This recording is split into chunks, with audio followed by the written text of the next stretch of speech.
يا عبادي الذين آمنوا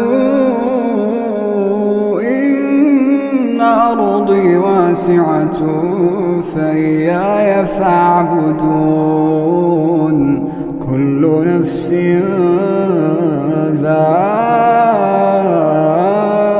ذائقة الموت كل نفس ذائقة الموت ثم إلينا ترجعون والذين آمنوا وعملوا الصالحات لنبوئنهم من الجنة غرفا تجري من تحتها الأنهار خالدين فيها نعم أجر العاملين.